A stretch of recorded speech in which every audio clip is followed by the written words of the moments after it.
Бишкек шаарында жайгашкан Аликони заводунан өрт чыкты. Бул тууралуу Өзгөчө кырдаалдар министрлигинен маалымат беришип, учурда өрттү толук өчүрүү иш-чаралары жүрүп жатканын кабарлашты. Маалым болгондой, өрт бүгүн саат түнкү 3:10 чамасында чыгып, жеринде Өзгөчө кырдаалдар министрлигинин 5 өрт өчүрүүчү күжүрмөн эсеби, штаб жана суу ташуучу унаа тартылган. Алдын ала маалыматтар боюнча өрттүн аянты болжол менен 3500-4000 чарчы метрди түзүүдө. Азыркы учурда өрт курчоого алынып, толук өчүрүү иштери жүрүп жатат. Кошумча маалымат берилет. Аталган завод Октябрь районунун Исакеев көчөсүндө жайгашкан. Кыргызстанда күйүүчү майлоочу материалдын баасы төмөндөп жатат. Бул тууралуу Улуттук статистика комитетинен кабарлашты. Алсак 24 январдан 24 майга чейин отундук бардык түрүнө баалар арзандаганы катталды. Айы 95 үлгүсүндөгү бензиндин 1 литри 4 сом 29 тыйынга, ал эми 92 бензиндин литри 4 сом 77 тыйынга төмөндөдү. Айы 85 сомго солярканын литри 73 тыйынга арзандаган. Учурда эң кымбат бензин жана дизель Исфанада сатылууда. 1 литринин наркы 64 сом 40 тыйынга жетти.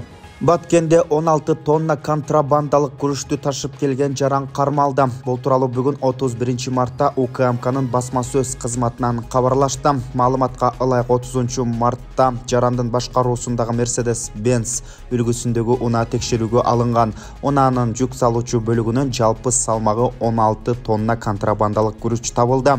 Анын болжолдуу баасы 2 миллион сомду түзөт деп айтылат маалыматта. Учурда ыкчам тергөө иш-чаралары жүрүп жатканы кошумчаланды.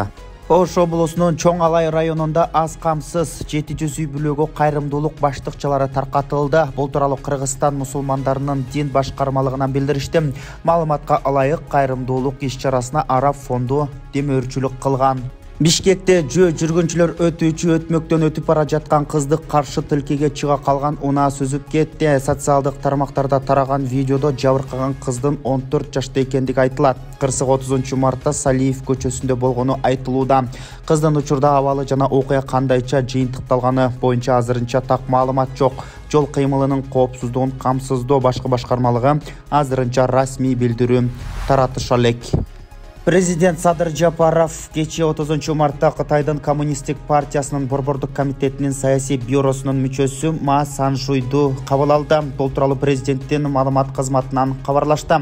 Маалымдалгандай, жолугушууда мамлекет башчысы Кыргызстан менен Кытайдын ортосундагы салттуу достук жана ынак коңшулук мамилелер, өз ара ишеним, ар тараптуу стратегиялык өнөктөштүктү мындан ары чыңдоого, ошондой эле жалпы кызыкчылыктарга толук жооп берген аймактагы туруктуулукту жана коопсуздук бекемдөөгө өбөлгө түзөөрүн белгиледи. Ал биргелешкен транспорттук логистикалык инфраструктураны өнүктүрүүгө жана сооданын көлөмүн мындан ары жогорулатуу үчүн соодада өз ара пайдалуу шарттарды түзүүгө өзгөчө көңүл бурган. Муну менен катар энергетика, медицина, маданият, туризм тармагында кызматташуунун мүмкүнчүлүктөрү боюнча сунуштар айтылып, Кытайдын жогорку окуу жайларында Кыргызстандан барган студенттерди окутууда квоталарды көбөйтүү сунушталган. Министрлер кабинетинин төрагасы Акылбек Жапаров менен Кытай Коммунисттик партиясынын борбордук комитетинин саясий бюросунун мүчөсү Синьцзян уйгур автономиялуу районунун партиялык комитетинин катчысы Ма Саншуйдун сүйлөшүүсүнүн жыйынтыгында бир катар документтерге кол коюлду. Бул тууралуу бүгүн 31 мартта өкмөттүн маалымат кызматынан кабарлашты. Алар төмөнкү документтер: Кытайга электр энергиясын экспорттоо жөнүндөгү меморандум, Кыргызстан-Кытай 500 киловатт электр өткөргүч линиясы жана чакан ГЭСтерди куруу жөнүндөгү меморандум, Ысык көл облусу жана Суарттын ортосунда бир тууган шаар мамилелерин түзүү жөнүндөгү протокол, Синьцзян медициналык университетинин 2 ооруканасы менен медициналык кызматташуу боюнча макулдашуу жана башкалар. Кыргызстанда бул айда 2 рет узак эс алуулар берилет. 7 апрель революциясынын күнү кызыл дата катары белгиленген. Буга байланыштуу кыргызстандыктар 7, 8, 9 апрель катары менен эс алышат. Муфтият Ороза айттын күнүн жарыялаша элек, бирок бул майрам 22 же 23 апрелге туш болушу күтүлүүдө. Бул учурда дагы ишемби жекшембилердин эсебинен 3 күндүк эс алуу дагы берилмекчи. Кече 30 мартта Баткен районунун акими Очконбек Жоробаев айыл өкмөттөр менен бирге суу башы айыл өкмөтүнүн Бозадыр айылы менен Өзбекстандын Шархабад айылы менен чектешкен жеринде Өзбекстандын акими баштаган делегация менен жолугушту. Бул тууралуу Баткен райондук мамлекеттик администрациясынын басма сөз кызматынан кабарлашты. Жолугушуу Төрткөл айыл өкмөтүнүн Ак Өтөк айылы менен Өзбекстандын Сох районунун Газно айылга четтешкен жеринде башталып, суга суу маселеси каралган. Жыйынтыгында Өзбекстандын Газно айылынан Ак Өтөк айылына өтүүчү суга суунун көлөмүн көбөйтүүнү макулдашты. Ошол эле учурда Өзбек тараптын суу башы айыл өкмөтү жана Сох району аркылуу өткөн Кожешкен дарыясынын нугун өзгөртүү аракети макулдашылып, чек ара сызыгына жакын жерде өзбек жарандарынын жүргүзүп жаткан жазгы талаш иштери токтотулган.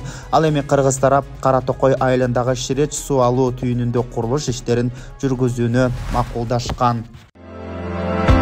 Урматтуу Москва шаарындагы мекендештер, эгерде чек арага кирди чыктыга муктаж болсоңуз же документтин мөөнөтү бүтүп жатса, анда биздин кызматтан пайдалансаңыздар болот. Ар күнү өтө ыңгайлуу, заман талабына жооп берген жаңы автоунaalар Москвадан Казакстандын чек арасына каттоодо. Салону жумшак, бардык шарттары бар унаалар менен көп жылдык тажрыйбасы бар кыргыз жигиттери сиздерге өз убагында көңүлдүү барып келүүңүзгө толук шарт түзүп берип, паспорттарды кара тизмеден акысыз текшерип, кызмат көрсөтүп алып барып келет. Жолдо ар кандай жагдайларда жардам берет. Андыктан 24 саат бою WhatsApp'тан же телефон номер аркылуу кайрылсаңыздар болот. Байланыш номеру +7.